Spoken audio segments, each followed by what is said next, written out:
She was only 16. A quiet girl who kept her head down in class, who never raised her hand, and who always smelled faintly of dish soap and old paper. Her classmates thought she was just shy.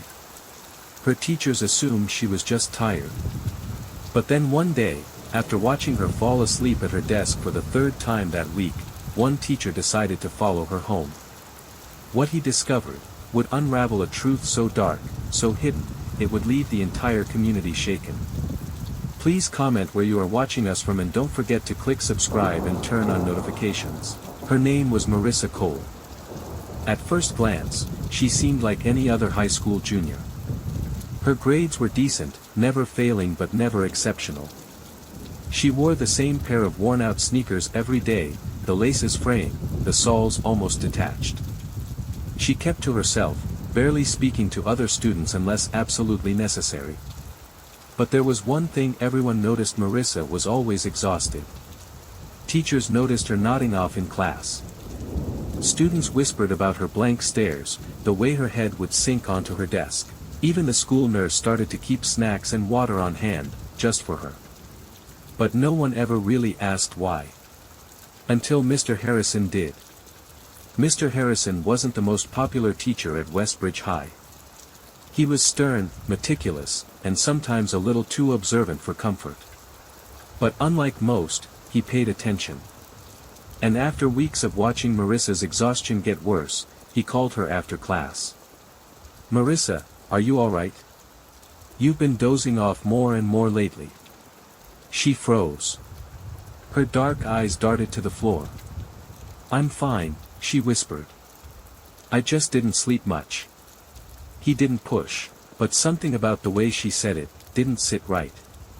Over the next 2 weeks, Mr. Harrison started noticing things he'd overlooked before. Marissa never ate lunch. She'd sit quietly at the corner of the cafeteria, sipping water, while the others swapped sandwiches and laughed. She always carried a massive backpack far heavier than any student's should be. Sometimes, he swore he could hear bottles clinking inside it. And then there was the fact that she was often the last to leave school, and yet, she always seemed in a rush to get somewhere. The breaking point came on a rainy Thursday afternoon. Mr. Harrison had stayed late, grading papers. As he walked to his car, he saw Marissa sprinting across the parking lot. Not toward home, but toward the bus depot on the other side of town. And she wasn't heading for a school bus. She was boarding a city bus. Curiosity gnawed at him. That night, he drove past downtown on his way home. That's when he saw her again inside the fluorescent glow of a greasy diner. She wasn't eating. She was working. Marissa, his 16-year-old student, was wiping down tables, carrying trays, balancing plates twice her size. Mr. Harrison sat in his car for over an hour, watching. When her shift ended at midnight, he assumed she'd finally head home. But instead, she crossed the street, slipped into a convenience store, and put on a different uniform. Marissa was working another job. The next morning, Mr. Harrison tried to approach her again. "Marissa, I saw you at the diner last night. Are you working after school?"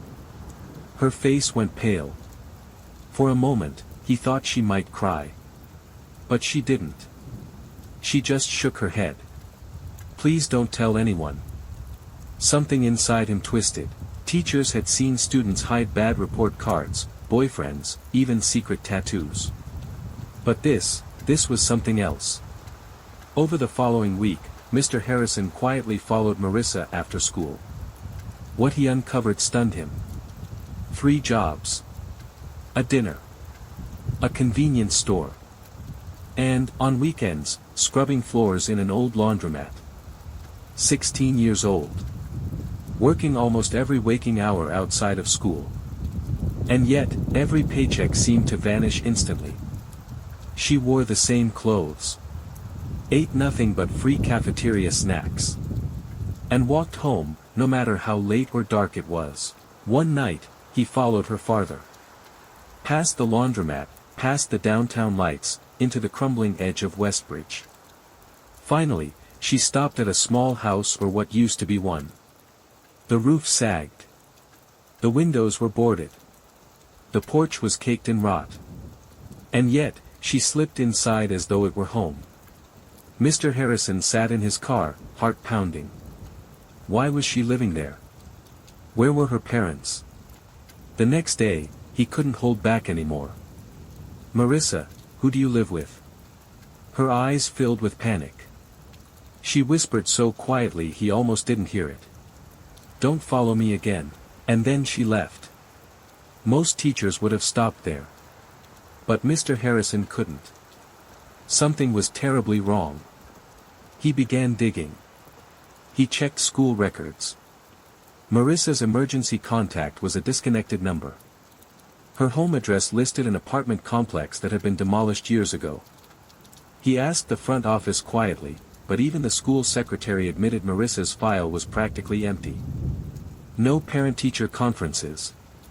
No guardian signatures. Nothing. It was as if she had appeared out of nowhere.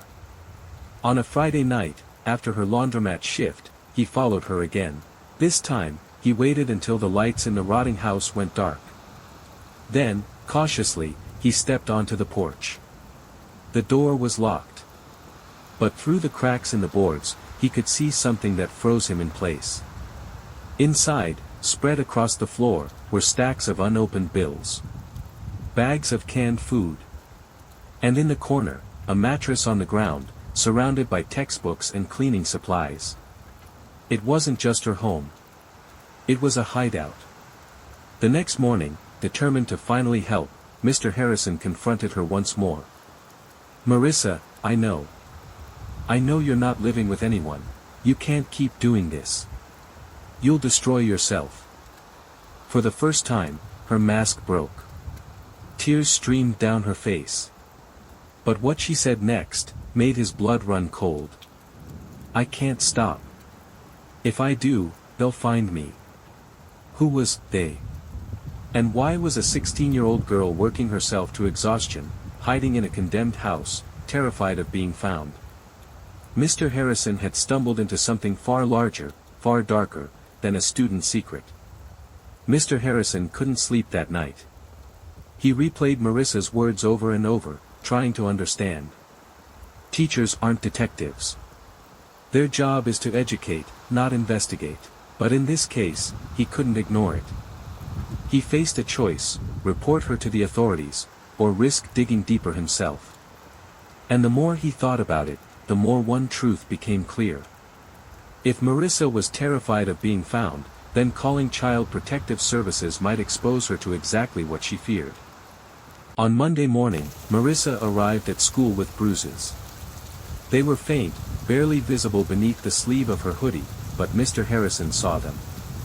When he asked, she tugged her sleeve down and muttered, "It's nothing."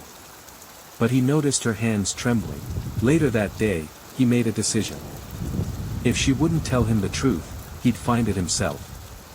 He began by asking subtle questions around town. The diner manager admitted she was the hardest worker he'd ever seen, but she never gave out her real address. The convenience store clerk said she paid him cash to cover shifts, almost as if she was desperate for the hours. Then, at the laundromat, he found something strange. The owner said Marissa always stayed late, long after closing, folding clothes that weren't even hers. When asked why, she'd say, "It's safer here. Safer than home. Safer than the house she was hiding in. Safer than being found." Mr. Harrison turned to school files again. This time, he dug through old archives.